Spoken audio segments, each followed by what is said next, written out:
Hello बच्चों, कैसे हो आप। आज हम कक्षा 5 गणित की वर्कशीट हल करेंगे, उप विषय घन। तो चलिए वर्कशीट हल करते हैं। प्रश्न 1, उन वस्तुओं पर सही का निशान लगाएं जो घनाकार हैं और जो घनाकार नहीं हैं उन पर गलत का निशान लगाएं।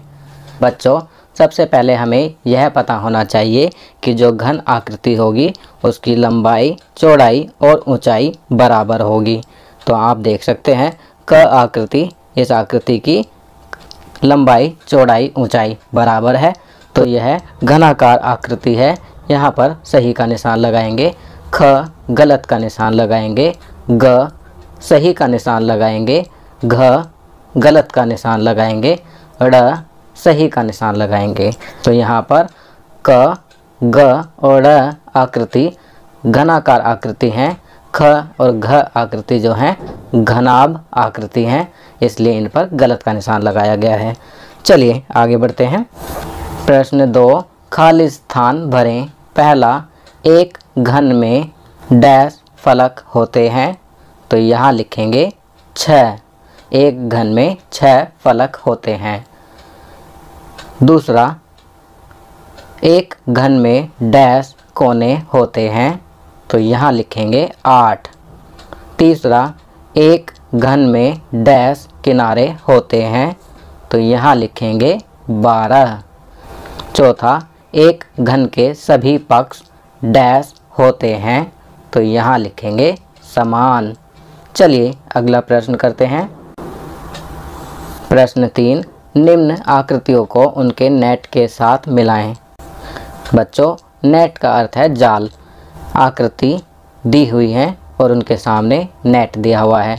नेट का अर्थ है कि जहाँ पर ये डॉटेड लाइन दी हुई है, यदि हम उन्हें वहाँ से मोड़ेंगे तो जो आकृति बनेगी वो आकृतियों में से कोई एक हो सकती है।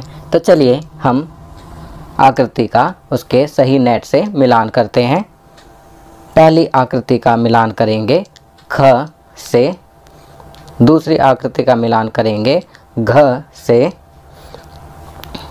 तीसरी आकृति का मिलान करेंगे क से, चौथी आकृति का मिलान करेंगे ग से। चलिए आगे बढ़ते हैं। प्रश्न 4, नीचे दिए गए फर्श के नक्शे को देखें और फिर बताएं कि इस मंजिल के नक्शे के अनुसार कौन सा घर बनाया गया है। तो बच्चों, यहाँ पर आप नक्शे को ध्यान से देखेंगे, फिर सही घर को चुनेंगे जो कि इस नक्शे के अनुसार बनाया गया है। तो यहाँ पर उत्तर होगा ये वाला घर इस नक्शे के अनुसार है। क्योंकि अब आप यहाँ पर कंफ्यूज हो रहे होंगे कि डी ये वाला घर क्यों नहीं है।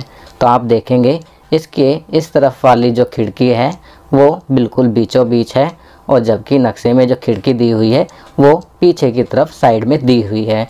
तो इसलिए केवल यही वाला घर सही इस नक्शे के अनुसार बनाया गया है। चलिए आगे बढ़ते हैं।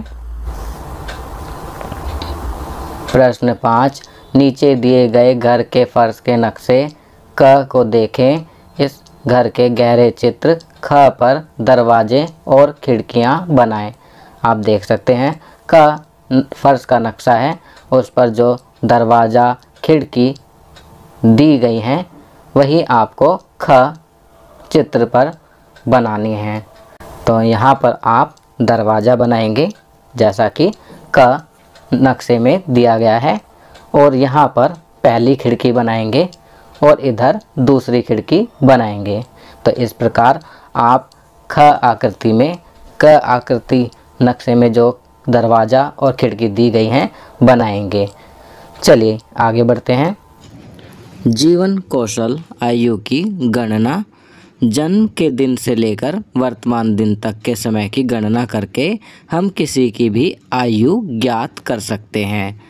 बच्चों, यहाँ पर कहा गया है कि जिस दिन जन्म होता है उस दिन से लेकर वर्तमान दिन तक के समय की गणना करके हम किसी की भी आयु ज्ञात कर सकते हैं। अर्थात यदि कोई व्यक्ति जनवरी 2000 में पैदा हुआ है तो इस जनवरी 2021 में वह 21 वर्ष का हो चुका होगा। अब यहाँ पर प्रश्न भी दिए गए हैं। प्रश्न 1, अपने परिवार के सदस्यों या मित्रों के नाम की सूची बनाएं तथा उनकी जन्म तिथि व उनकी वर्तमान तिथि तक की आयु लिखिए। तो यहाँ हम क्रम संख्या 1, 2, 3, 4 लिखेंगे। परिवार के सदस्यों या मित्रों के नाम की सूची में अपने परिवार के सदस्यों के या मित्रों के नाम लिख सकते हैं। जन्म तिथि लिखेंगे उनकी और वर्तमान में जो आयु है अर्थात आज की डेट के हिसाब से जो उनकी आयु है वो लिखेंगे। यहाँ क्रम संख्या में 1 में मैं अपने पिताजी का नाम लिखूँगा, यहाँ गंगा प्रसाद, जिनकी जन्म तिथि 26 अक्टूबर 1980 और वर्तमान समय में आयु 41 वर्ष है। दूसरा, राधा माता का नाम, जन्म तिथि 15 सितंबर 1982, वर्तमान आयु 39 वर्ष। तीसरा, मेरा भाई संजय, जन्म तिथि 3 अप्रैल 2009, वर्तमान आयु 12 वर्ष। चौथा, अरुण, स्वयं मैं, 5 जून 2011 जन्म तिथि और वर्तमान में आयु 10 वर्ष।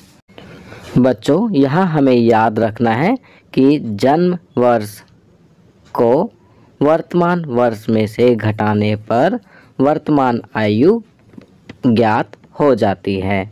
जैसे गंगा प्रसाद वर्तमान आयु के लिए हम वर्तमान वर्ष 2021 उसमें से 1980 जो कि जन्म तिथि है को घटाएंगे तो वर्तमान आयु 41 वर्ष आ जाएगी। इसी प्रकार आप किसी भी व्यक्ति की वर्तमान आयु उसकी जन्म तिथि से ज्ञात कर सकते हैं। चलिए आगे बढ़ते हैं। प्रश्न 2, किसी भी व्यक्ति की जन्म तिथि में कौन सी 3 चीज़ें मुख्य रूप से इसे अर्थपूर्ण बनाती हैं? तो यहाँ पर आपको लिखना है कि किसी भी व्यक्ति की जन्म तिथि में कौन सी 3 चीज़ें मुख्य रूप से इसे अर्थपूर्ण बनाती हैं। तो पहला होता है तिथि अर्थात तारीख, दूसरा होता है माह अर्थात महीना, तो तीसरा होता है वर्ष अर्थात सन। जैसे यदि किसी की आयु 26 अक्टूबर 1980 है तो 26 तारीख हो गई, अक्टूबर अर्थात 10वां महीना हो गया और 1980 सन अर्थात वर्ष हो जाता है। चलिए आगे बढ़ते हैं।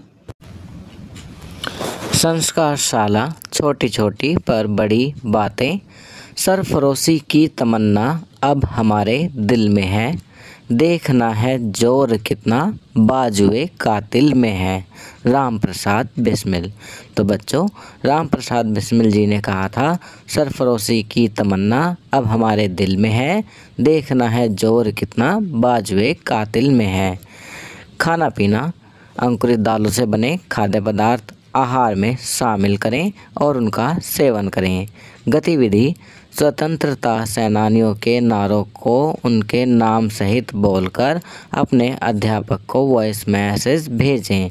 आपको स्वतंत्रता सेनानियों के नारे उनके नाम सहित बोलकर अपने अध्यापक को वॉइस मैसेज रिकॉर्ड करके भेजने हैं।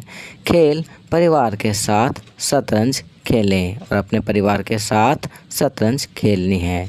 चलिए आगे बढ़ते हैं। दैनिक दिनचर्या, निम्नलिखित आदतों को अपनी दिनचर्या में शामिल करें। अपने माता पिता का अभिवादन करके अपने दिन की शुरुआत करें। अपने दांतों को दिन में 2 बार ब्रश करें। प्रतिदिन स्नान करें। खूब पानी पिएं और संतुलित आहार लें। अपने चेहरे को छूने से बचें और अपने हाथों को बार बार धोएं। अपना गृह कार्य समय पर पूरा करें। तो बच्चों, यहाँ पर कुछ अच्छी आदतें बताई गई हैं जिन्हें आपको अपनी दैनिक दिनचर्या में अवश्य शामिल करना चाहिए। तो बच्चों, ये वर्कशीट यहाँ कंप्लीट होती है। अगर ये वीडियो आपको अच्छी लगी तो इसे लाइक एंड शेयर ज़रूर करें। अन्य विषयों पर बने हमारे लेटेस्ट वीडियोस को देखने के लिए चैनल को सब्सक्राइब करना ना भूलें और देखते रहिए हमारा channel knowledge kingdom. Thank you.